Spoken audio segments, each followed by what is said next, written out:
Welcome to the profile. I'm Gary Dunn. It's taken us a long time to get here, believe me. All the talking behind the scenes. But finally, we have the legend, the great friend, Mr. Pete Borg in the chair. How are you, Pete? Well, Gary, thanks very much for having me. Thanks for coming in, mate. My pleasure. You wouldn't be a St George Illawarra fan, would you? Are they a rugby league team? Yes. Yeah. You wouldn't know, would you? No, I certainly wouldn't. But you've just given me a clue.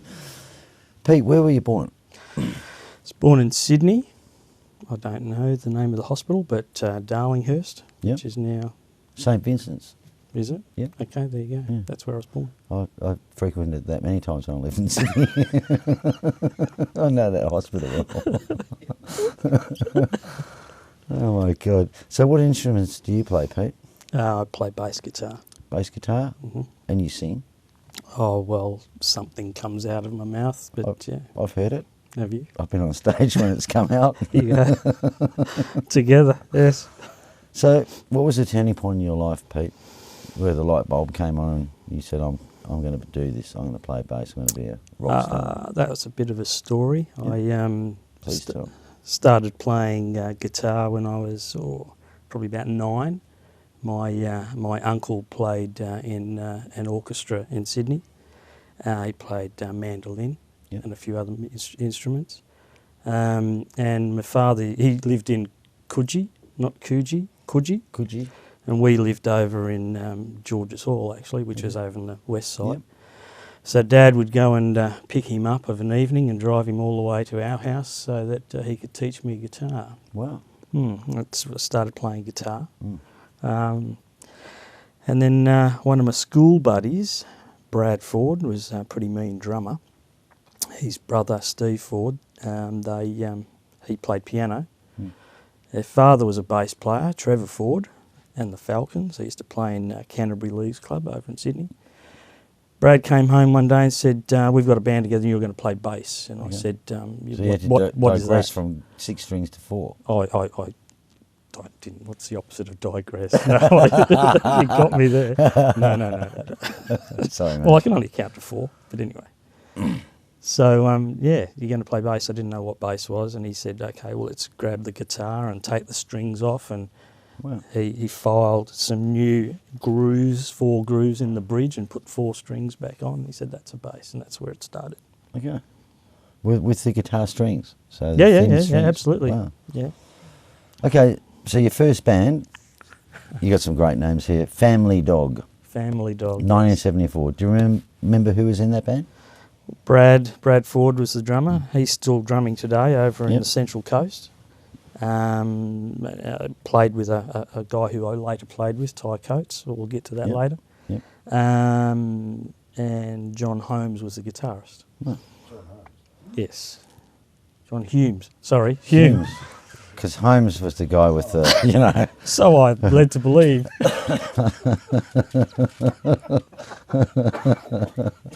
He died, I think, too. He did. From, was it AIDS? I think he died. Apparently so, yes. Well, that's what So I it was hear. John Hume, yes. John Hume. And he Brad didn't Ford, die of AIDS. And he was cool, no. No, he's still alive, still with us. So the 3 of us, that was the first band, yes. You moved to Perth in 1976, aged 14. Why move to Perth? Dad got transferred with his work, Yep. so sold everything up and off we came to Perth. Wow, Yeah. big move. Big move, yeah. So you formed a school band in Perth, and another name that you're going to love. Ladies and gentlemen, this is actually what's happening to me at the moment. Rigor Mortis. Rigor Mortis, huh? At Craigie High School. That's right. Because Careen High School wouldn't let you in. Yeah? Was that the reason? Really? Pretty much. I didn't live in the district. All my mates went to Careen High School. Yep. I was playing rugby for North Beach at the time, and when we wanted to get into Careen, I had to go to Craigie. It was a new high school that had just started up, and I had to get into Craigie High School. So I met up with some friends, Steve Bartlett. And trying to remember all the names. Oh, this is tough. hard. Yeah, I mean, it's a long time ago. Yeah. And we started a band that, was called Rigor Mortis. So there you go. So North Beach, probably one of the most successful rugby league clubs in Perth, aren't they? One of them, yeah. South Perth, another good club. Yep. So you left school and went into electronic drafting. I did. That was my first job. Yep. Yeah, electronic drafting, designing circuit boards for a Okay. company called Wormald. Yep. They had bought a company who was Remote security. yeah, pretty much. But they got into the radio side of things, so we Yeah. designed radios for the police force back then. And then you played in another band called Spanish Fly. So we've got Family Dog, Rigor Mortis, Spanish Fly so far. Who was in that band? What sort of music did you play in Spanish Fly? Oh, it was some Stones, Beatles. No that kind of Tijuana era. brass? No. School buddies again.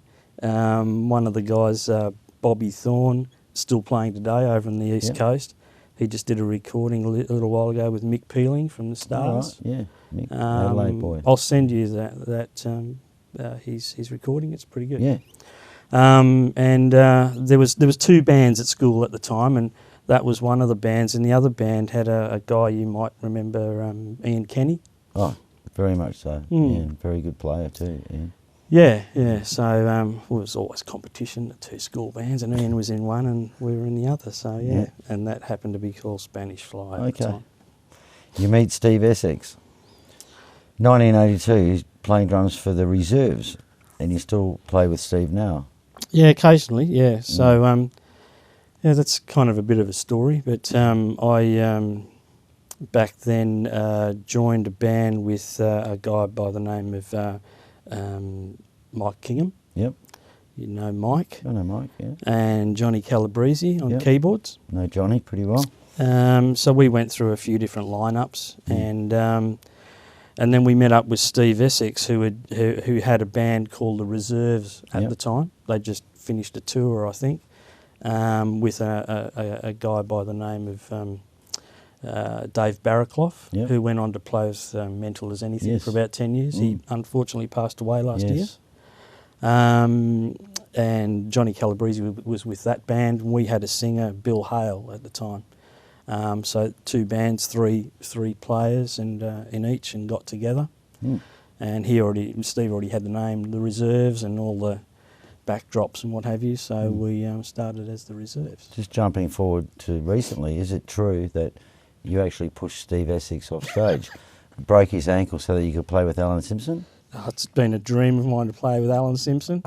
I've only ever rehearsed one song with him once when he got a little frustrated that Steve wasn't hitting the kit hard enough. I was at that rehearsal. You were at that rehearsal, that's right.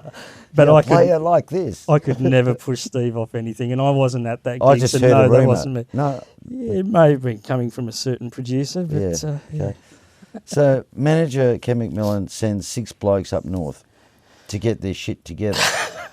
Somehow it's Shit tremendous. stands for Store high in transit. Store High in Transit. Okay, thanks, Stronny. So you wanted to get your shit together to play in Perth. So who were the 6 people? Okay, Steve Essex, myself, Dave Barraclough, Will Hale, Johnny Calabrese. That's 5. That's 5. And Mike Kingham. I love this. Oh my God, yes. So the 6 of us were sent on our way up to Exmouth, Karratha, Port Hedland, Dampier, Paraburdoo. 6 months. No. The 6 of us went up 6 for, blokes. Yeah, we were up there for a month or 2, I think it was. Yeah. That was a trip in itself, where we're all young kids. Yep. Hadn't done that before. It was exciting. Yep. We were pop stars at the time. Yeah.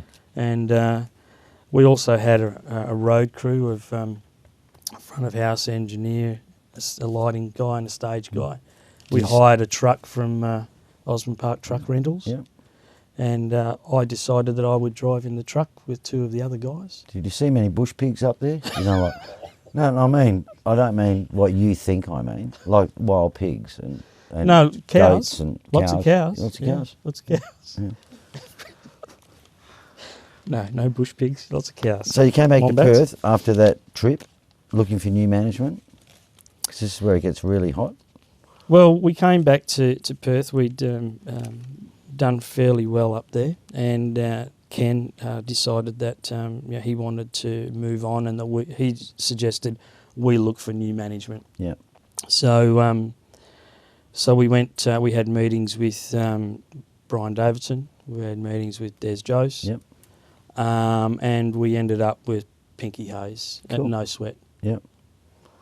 Excellent. And the reserves were formed. Well, that reserves were already together, Yeah. so we Then you- started rehearsing Yeah. at No Sweat Studios. Took a little while, and Peter suggested that that we change the name of the band. And every name he came up with, we See, turned our noses up. I mean, Family Dog, Rigor Mortis, Spanish Fly, and then Flash Harry. Well, there was 6 of us, and that was the first name that we all kind of went, yeah, okay, what does it mean? And he was a character in a movie, apparently. yeah. So that's what we went with. And Where'd you play when you started out? well, that's the thing. Our first Pinky gig, had a lot of pull. well, yeah, and we upset a few people too. But the first gig that we played was at the Raffles on a Thursday night, and I think it was in December. And unfortunately for us, Rod Kelly at the time, when I liked that band, I want them for Christmas. Yep. And that upset Des to Oh, no okay. end. Yeah. To Oh, no obviously- end. Obviously, Pinky and Des weren't best of friends anyway. Well, yeah. So See what we had to put up with as musicians then? we got chased power around the brokers place going with on? his bands as well at the Mm. time. Yeah, it was Yeah. tough. But anyway, Yeah. that's where we started. Yeah. Fantastic, because you had lots of success in that band, because your new singer Ty Coates.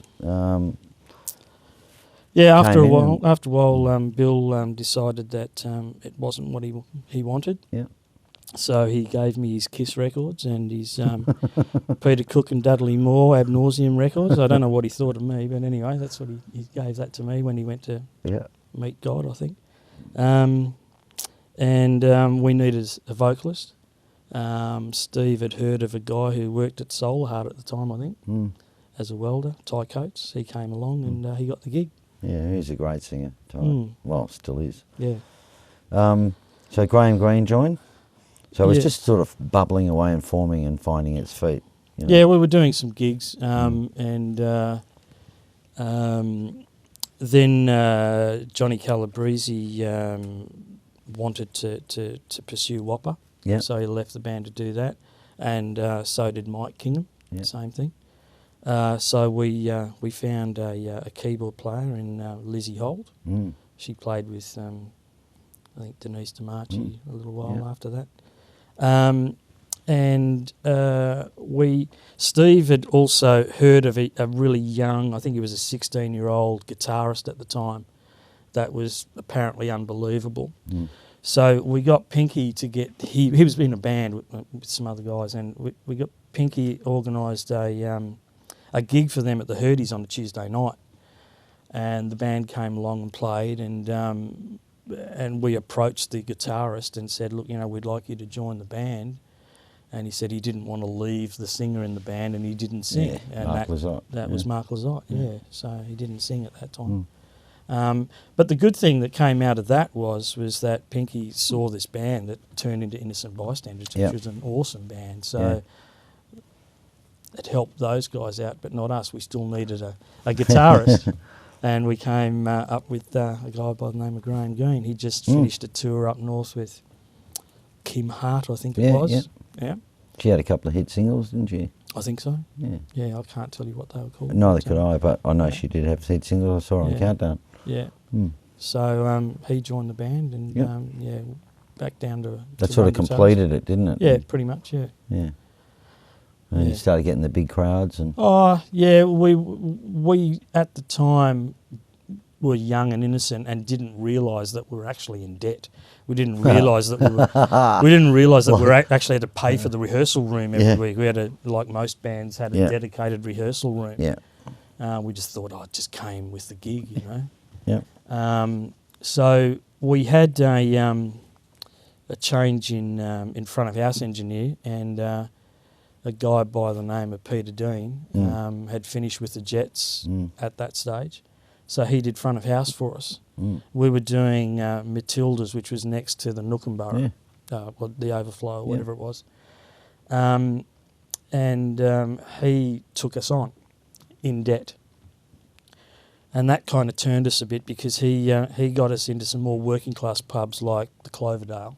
I think the Teddy Bears were playing at the Cloverdale on Friday night there, so he got us in there. Just those sorts of gigs. And we started making profit, which was good. Yeah. Yeah. Great. Most musicians don't realise what a business it is, do they? Oh, exactly. We were very young and green. Yep. So Peter Dean becomes your manager, obviously, and that's sort of changed things, as you were just saying. So Yeah. Deanie left. Yeah, well, And- Deanie wanted to play music again, Yeah. obviously, Yeah. So, he was always getting pressured to get Yeah. the Jets back together. Yeah. But I think he started a band called Stormbringer back then. Yeah. Took Johnny Calabrese as well, Mm. playing keyboards, and introduced us to Pecco, John Pekovic. Hello, Pecco. Hello, Pecco. The big times starts. Oh, So you start well, sit-ups, jogging, all of the usual. You can tell that's not happening anymore. Well, Pecco's not around anymore, That's so it. Yeah. he can't keep you honest, I suppose. So tell me about how Pecco Pecco. went about. So we'd heard about Pecco, played in the Mixtures, Statesman. He came along and I think he just baffled us with bullshit, actually, quite frankly. He said, I want to manage you. He wanted 10%, and he said he wanted a sixth, because there was 5 of us, a sixth share of the band, and donated his drum kit. On top of the 10%? Yeah. So 6 share and 10%? Yeah. So we got his drum kit. Yeah. But anyway. I wonder where Pecco learnt his trade from. Well, yes, that's quite clever. But no, look, Pecco got us into a different Yeah. vein of gig, and we became more of a business. You recorded a few songs as well, didn't you? Yeah, just at studio, so we didn't release any as No? singles, not at that time, but we recorded a few songs. Yeah. Okay. Bought an early tape at the Cloverdale that hopefully you can play along later. It's one of Graham's originals Yep. called So Long. Oh, cool. Hmm. So you left. You leave not, I think it was, I don't know what year it was, but About 86. Melvin T. Lewis. Melvin Lewis. Yeah. Yeah, I'm not going to describe what my producer said about him. He loves him to death, but Melvin T. Lewis joins. Yeah, Melvin we had another Pecco idea. We had a fan club at the time. He was the head of the fan club, wasn't he? He was. Yeah. He looked after the fan club, did all Wow. the newsletters and got the caps and the T-shirts and all that sort of stuff, yeah. How many people would you have had in your fan club at that time? I don't know. No? No, I couldn't tell you. Yeah. Okay. One, One? maybe. 2, my mum. Mel would have been flat out. On the photocopier, yeah. He slipped in and started Wasn't playing it telegrams bass in after those I days? moved on. No, that was... Yeah. So you leave, you form a band to play at the casino with Aaron Woolley. Yeah, I joined up with Aaron Woolley and Bob Appleyard on drums. Has he still got Mandria Music, Bob? I forget what it's called. It is in Mandurah, yeah. Yeah. I don't know the name of the company though, Yeah. but he's still around. We started playing at the casino. Back then, there'd be 3 bands playing each night. There'd be a 6 till 9 slot, 9 till 12, 12 till 3, and we did the 9 till 12. Yeah, so that was fun. Yeah. The Cabaret Lounge was definitely fun. What was that band called? Kokomo. Right. And Aaron still uses that name Well, today, which is yeah. good with his wife. Yeah, Leanne. We see it on Facebook. Yeah. I've had a 12-day hiatus from Facebook so Have far. you? Yeah. Wonderful. Going for a month, I think. Good. So in 1986, I don't know what happened. You must have been disillusioned. You can tell us. You gave it all away. You went back to work. What? Why? What? Oh, at that stage, it was pretty hard to make any money in music.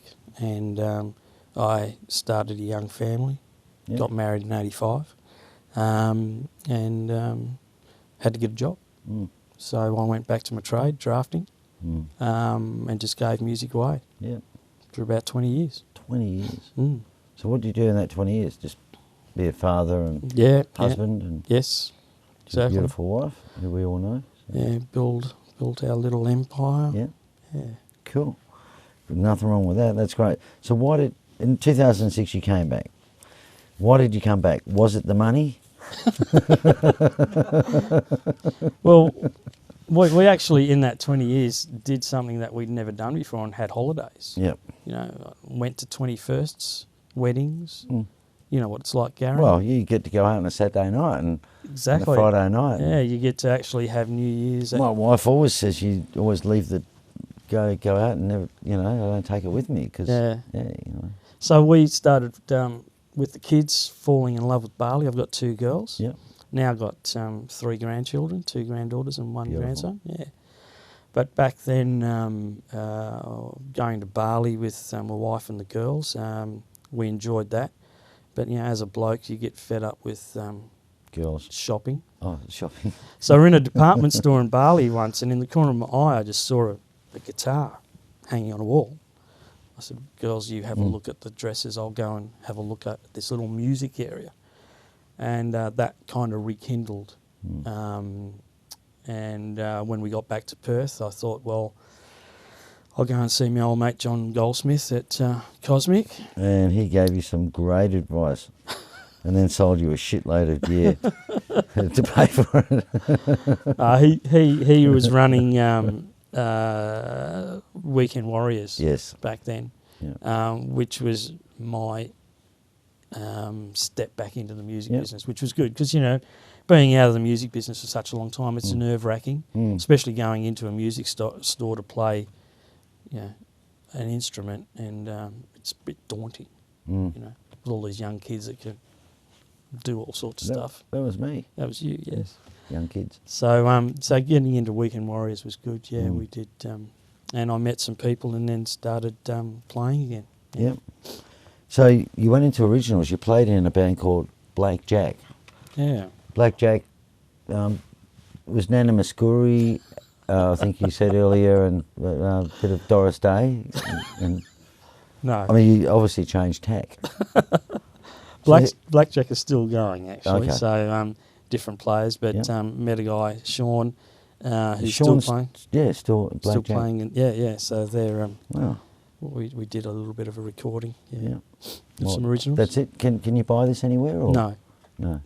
I'll give you a copy if you like. No, I don't want a copy. I just, maybe Mark could flog a few off for you. But the drummer in the band, Dave Lyon, I actually play with him today. He plays guitar. I know in a Dave. band that I'm playing at the moment, and he played drums in that band. Yeah. Oh wow. Yeah. Multi-skilled. Dave player. had sort of ginger hair. Yes. Yeah, I remember him being in the guitar comp at Gobbles. Oh, okay. I was working at Cosmic. Okay. His father, Dave Lyon, as well. Yeah. Yeah. It was. I met Dave recently, but not when he was playing. Yeah. Yeah. Wow. So you come across Tom Tapping. Yes. Rock for Doc. Yeah, so that was in 2013. Met up with Tom. He had an idea because Doc Neeson from the Angels was pretty ill and couldn't continue on their Australian tour. So Tom had the idea of getting a band together and doing a benefit concert to raise money to give to Doc. So the band was myself, got to play with Steve Essex again, and I hadn't played with for many years. Steve Gard from the Jets. Chris Murphy came along. Kim Siragusa played keys. Then Tom got Bob Spencer from the Angels to come over and play, and James Morley. Yep. Yak as well, playing drums. So that was good. It was crammed into a couple of weeks, learning some songs I'd never heard of before, and vocals. And we did the gig at the Charles to raise some money for Doc. So that was Rock for Doc WA. And that was pretty huge, actually. I think you raised a fair bit of money, didn't you? Yeah, I'm not sure in the end where we got to, but it was just it was. James it was wasn't good. carrying it out the door or anything, was he? No, not at all. No, James. Tom was. But I got to play with Yeah. some pretty good players, and I was Yeah. very fortunate. I was out of my All good depth. players. Oh, No. Bob Spencer, he, Yeah. just amazing. A wonderful amazing. guy as well. Absolutely. But Pete, you hold your Um, own, mate. I mean, I've only played with you a few times in fundraisers. This one here, the concert for Pecco, we did. Beautiful man he Mate. was. We raised a lot of money for him. How's that? Yeah, that's brilliant. But Did you know Hmm. that I'm the first person to receive one of these? yes, I do know that. That's great. Yeah. Thanks very much to the guys. You put in such an effort to produce this. And I can't say it's brilliant because I haven't seen it, but I'm sure it is. Yeah. Well, I actually have seen it. I got the first one, but Oh, so- okay. no, Right. no bass doesn't come through. Only joking. No, it's good. You'll enjoy it because it was a nostalgic night where people come together for a fellow musician and Yeah. really pull their finger out and Yeah, we all had a it's, great time. Oh, absolutely. And you are just a great, shall we say, MC. You pull the band together. It's pretty tough gathering the kittens, and you do it very, very well. Mm. And it was Thank an you. honour to play with you. Thank you. Because apart from that, you're a damn bloody good guitarist as well. Oh shucks! Come on, let's move on. No, Okay. no, just. Stop it. Let's move on, for God's sake. But that was great fun. That gig. No, yeah, and it was. lots of people. I wasn't aware as to how many people. This is going to come across silly, but how many people he touched. Oh, Yeah. yeah. So he's a grumpy old bastard. We all know that. Yeah. But heart of gold and Mm. do anything for anybody. Yeah. Would offer anything to anyone, and that showed with the people that were there, Mm. and he that was there as well. It was such a special moment when we were on the stage and he came up to the side of the stage. Yeah. Yeah, he was crying. That grin. Yeah. Amazing. So that was good fun, and it's good experience for all of us, Yeah. to do those sorts of gigs. Yeah, I agree. And just to give and feel good about giving. Yeah, absolutely. Yeah. It's the lowest paid gig we ever played. Absolutely. Yeah. So apart from this show, so you started playing. You're playing over the top. There's a few bands you're playing in now, obviously.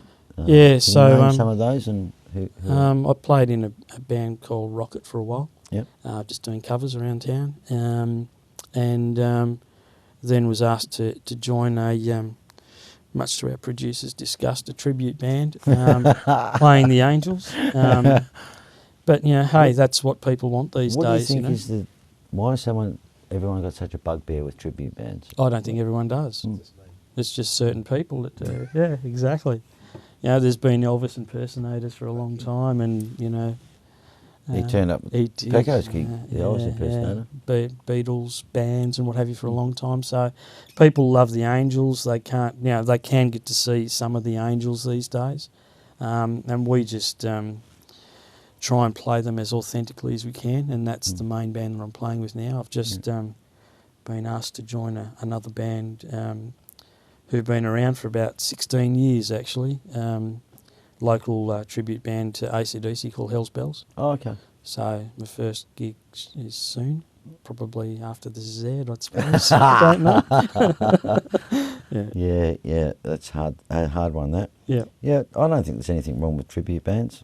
And, I'll just put it on record now to say anyone who picks up an instrument and gets on stage and entertains people, it doesn't matter what they do, how they do it, as long as everyone's having a good time, I don't see what the problem is. Oh, look, absolutely. I mean, look, if I could write hit records, Yep. then I'd write hit records. Mm, And I wouldn't- probably wouldn't be here talking to you. Why not? But Well, you'd be too good for us then. Never. So, look, I play to my ability, and that's playing covers and tributes, which is fine. That's what's out there. I mean, if there used to be in the 80s a lot of, originals, covers, that sort of thing. But, hey, if you're a musician playing in an orchestra, you're playing covers. really, aren't you? Mm. So we're all musicians. We all support local industry. We employ lighting operators and front of Local house guys. guys. We buy instruments from Local shops, stores. yeah. Yeah. So I'm a musician and I'm proud of it. Good on you, mate. Thanks. So there. Okay. So can you tell me about the Newport? That's what I've got written here. Well, yeah, the Newport. We did a gig there a little while ago, which was my first gig at the Newport in Fremantle. And they on a Thursday do classic sets, classic albums. So anyone who's got any talent can go along and play a In Excess album or a whatever, a Nana Muscuri album, and it's a good gig. So yeah, we did an Angels set there along with another band that did Thin Lizzy. Oh, okay. And they had the whole, videos behind and what have you. Yeah, it's good fun. Interesting. Good crowds and Yeah, not get too along bad to for a it? Thursday night. Yeah, definitely. Yeah. So what is your earliest influence by a musician or band? When I was younger, Susie Quattro. Okay. Yeah, like Susie Quattro. And Definitely then go for it. Status Quo. Yep. We didn't have a lot of money growing up, so I never really bought many albums, and I know you're going to get to that question. Which question? About an album. But when we moved to Perth, and when I was a younger, aspiring musician, underage, we'd always go to local pubs, my mates and I, and I aspired to those musicians. So, the City Hotel, we'd see Saracen, Everest before then. So John Mayer, Tony Cooper, and then eventually, that band would change into Down Under. Yeah. Paul Reynolds. Paul Reynolds, yeah. Brendan Fosdyke, yeah. So, those guys were my heroes. Do you know Tony Cooper's with us now? What do you mean with you? Oh, here he is there. He's the chicken at the piano. It's the chicken. Tony probably never noticed it. Has anyone ever told him that was for him?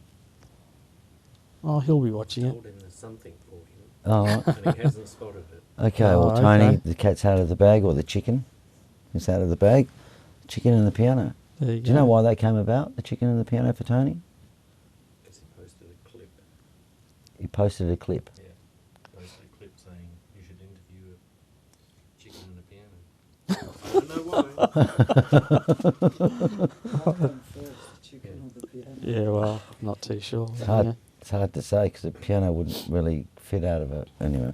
So, getting back to sorry. heroes, I'd often go and see Down Under and really enjoyed what Paul Reynolds was doing. And then he'd get on a six string as well, which was good. And at the time, we were doing gigs, and after a gig, especially on a Sunday, we'd go into Pancho's in a Mexican restaurant on Hay Street.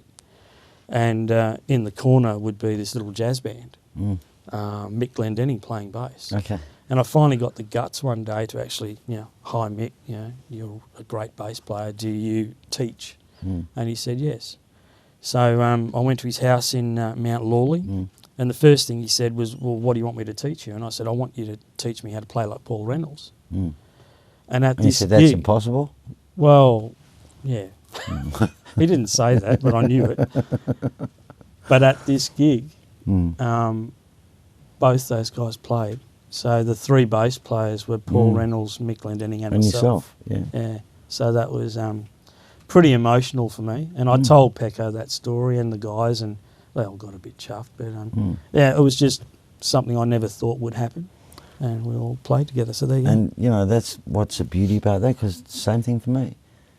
As a young kid, I went and saw John Mayer, Dave Hull, Jamie Page, Graham Greene, all those guys were like always better than me, and I was on stage with all of them. There you go.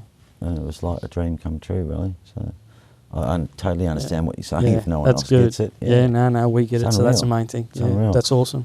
So what's your favourite band of all time? One band. Led Zeppelin. Cool. If you were stranded on a deserted island, right, there's only one album you could take with you, what would that album be?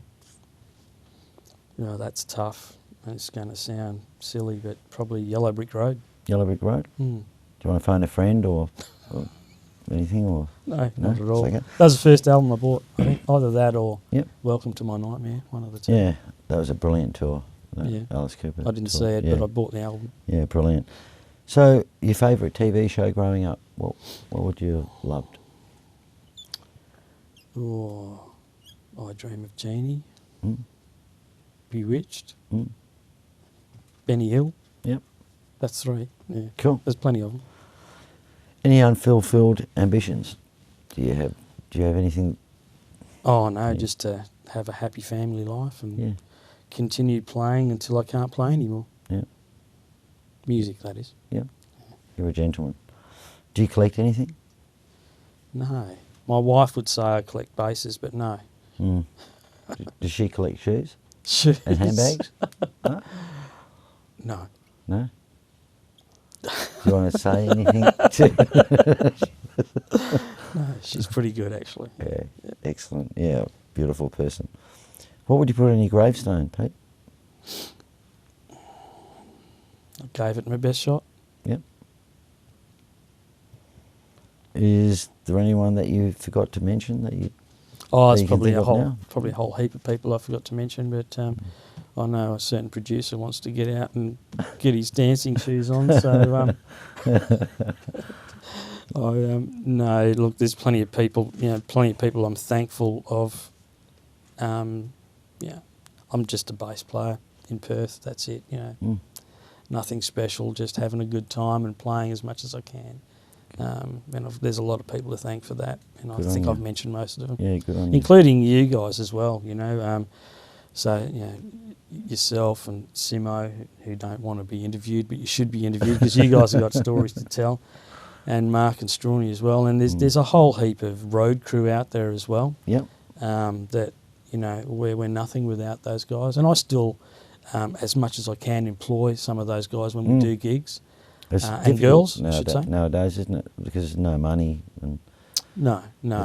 Back in the 80s, we didn't realise what we had, but, when Pecco was around, we had an office in South Perth, we had a full-time receptionist, door staff, we had road crews, we had luggers because all of the sound guys and lighting guys had bad backs, and so, a huge entourage.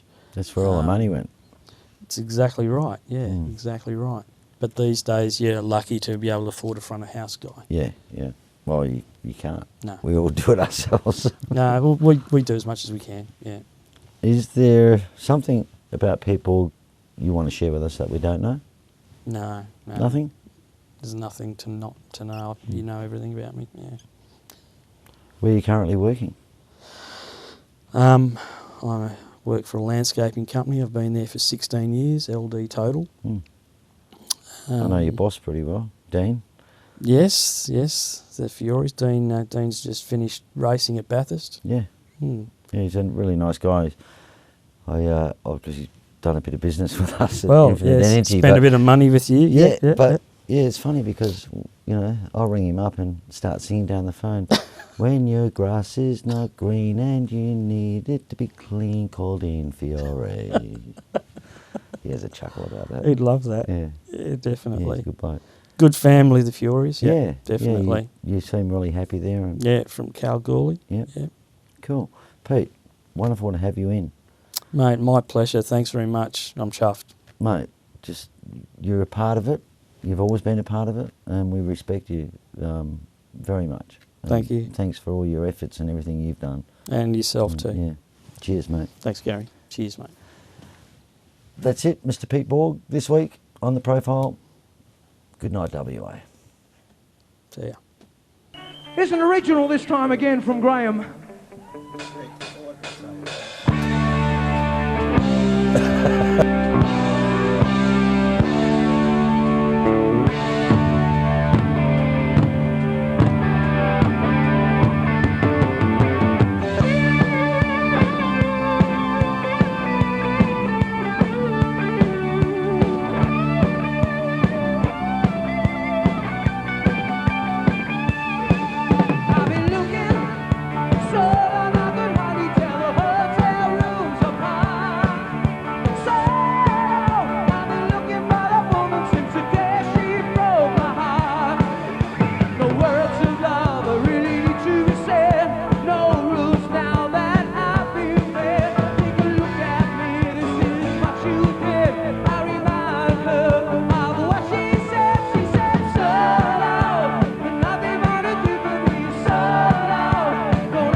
to say.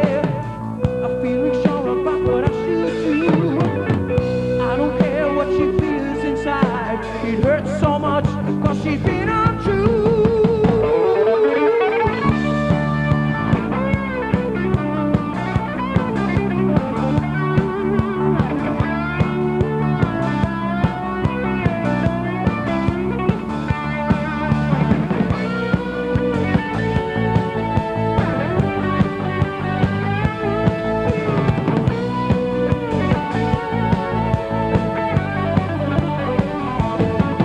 I've been looking so long I can hardly tell the hotel rooms apart. So long I've been looking for the woman since the day she broke my heart. The words of love are pretty to be said. No rules now that I'm being afraid. Take a look at me, this is what you did. I remind her of what she said. So long, but nothing more to do to me. So long, don't ask me to stay. So long, but nothing more to say to me. So long, yeah, so long, so long, so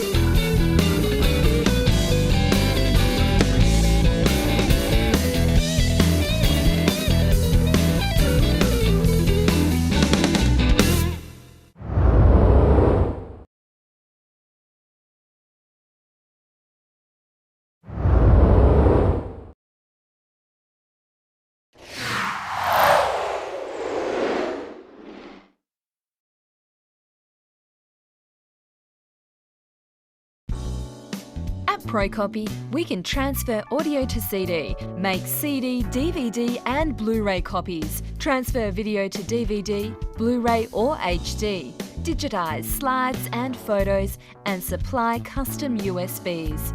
You can see more details at procopy.com.au or call us on 08 9375 3902 for more information.